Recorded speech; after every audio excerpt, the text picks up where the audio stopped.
Welcome back to our new segment. We're calling the Halftime Howie Reunion Tour. And, for me, this is where I started. High school sports, really high school football.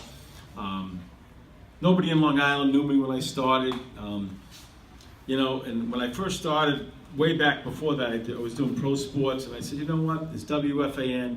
Everyone's doing pro sports. I want to be different and do high school sports. And it took off.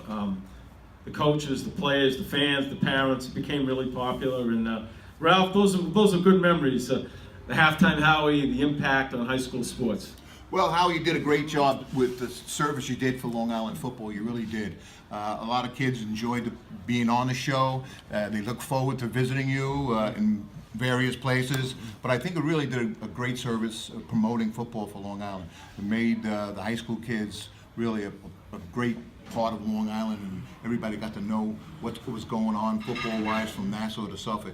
And you did a super job doing that. I really do. Thank you. It was a labor of love. And Anthony, some of the kids really enjoyed coming on the show, but you were one of the ones that really loved it. You had you weren't bashful about the microphone, and you really enjoyed it. And talking about call plays football and baseball, talk about those memories, because I know you really, amongst the kids, really enjoyed it. Well, those are real good days. I discuss them often with a lot of friends, family. My girlfriend calls me Uncle Rico from Napoleon Dynamite because I often relive the football days. But yeah, definitely great memories, great things to talk about. There's a camaraderie amongst guys who played during that time, who were on the show, guys I've met from that show, and still friends to this day, played against each other, and just kept a relationship for years to come. And what I always appreciate about high school sports, Ralph, is that there's a bond between the players, the coaches, and especially players that are very special. Now, you coach football and baseball. It just so happens Anthony was your star football player and baseball player. You won a Long Island championship. So talk about that bond that lasts forever with those special players that you coach through the years, especially Anthony. Well, you know what? You meet people in your life. And coaching was a big part of my life. I taught a lot for 36 years. I taught art in the high schools. I taught at Clark High School first, and then I taught at Call Place. But I coached in both those schools, and I always wanted to coach. That was my philosophy. I wanted to be a teacher and a coach, and I did it for 36 years. And I coached 3 varsity sports, but I met some unbelievable kids along the way. Kids who are now doctors, kids who have made a great career of their lives. But more importantly, I'm still close with a lot of these young men. I have a golf outing every year where they all come. I see them all the time. We talk on Facebook. We talk on all the different venues right now. And I'm part of their lives. Been to their weddings.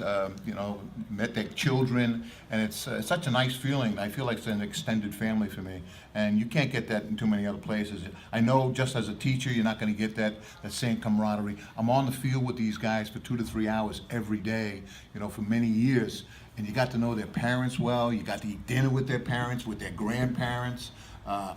Anthony's uncle was one of my better players, and his grandmother and grandfather were part of that family. Their aunts and uncles, it's so extended, especially in Call Place. It's like one little town over there where everybody knows everybody. So you can really get a good camaraderie with some of the kids there. But it's awesome philosophy to do that, and the rest of my life I'll never forget these kids, and I know they'll always be a part of my life. Anthony, talk about the special bond you have with Coach Capozzi that was special when you played and has even grown further after those high school years. Yeah, absolutely. Well, I remember being a kid when my uncle was playing for Coach, and I used to go to the games and watch, and being a little frog, you're like, I can't wait to be on varsity one day, play, win a championship, and that's all we ever strive for. We always wanted to live up to the expectations of the guys that were here before us, and Coach always did a great job with some of the other coaches, just implementing that never quit, always, we're always here to take care of business attitude. And it spread amongst the entire team. Everybody believed in the philosophy. Coach used to give some of the best pregame speeches ever. He would get the whole team jumped up. You didn't know if you wanted to put your head through the wall or if you wanted to just start break down crying. You couldn't make it up sometimes. But we had some great memories. And Coach, I feel like over the years, And I tell people to this day that he was, throughout high school, he was like another father to me. You know, he always looked out for me, always made sure I kept my head in the right places, and I never went in with the wrong crowds. I think he always saw that there was a future for guys like myself and some other guys that played, and he did his best to keep us, you know, on the right path. And I'll be forever thankful for that. And even to this day, you know, like I said, we keep in touch. I play in Coach's outing. I hardly ever miss it, and I consider him family. I'm close with his son, his daughter. We just have a great bond, and I'm truly thankful for that. Ralph, you experienced one of the horrible tragedies that should never happen to anyone, and I gotta believe the guys like Anthony had meant so much, having the kids around. You lost your son when he was 13 years old in a horrible accident, and I gotta believe it's the students that had such a love for you, that helped you and your wife through a really, really difficult time. Yeah. Times. Yeah, it definitely was. As a matter of fact, I was coaching baseball that season.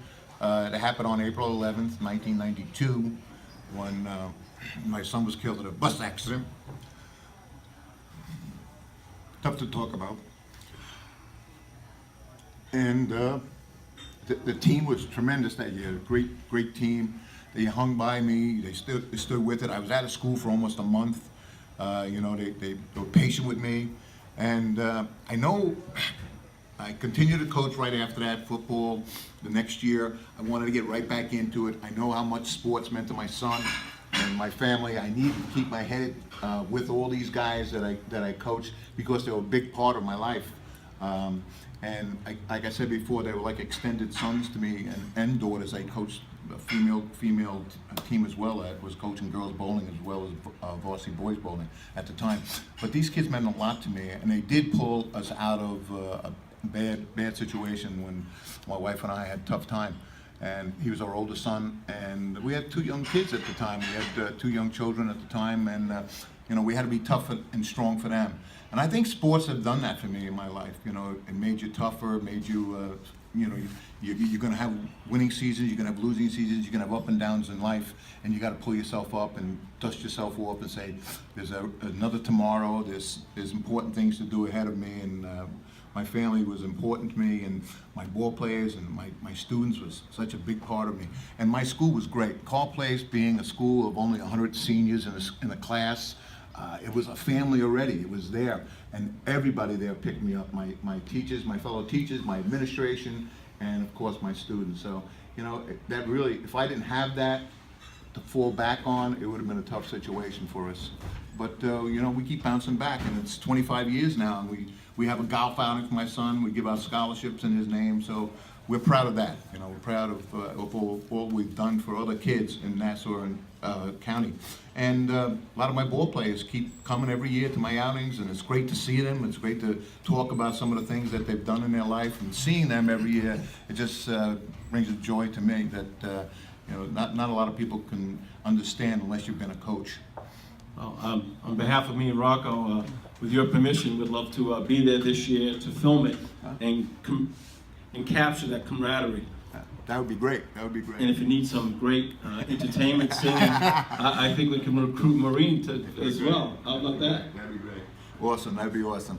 You know, anything we can do to promote this outing is great. The more money we raise, the more students and kids we help along the way. You know, we give out scholarship to camp. We give out baseball scholarships for kids that are tremendous academic students. So whatever we do each year, you know, is a great thing for Nassau County kids. Absolutely. And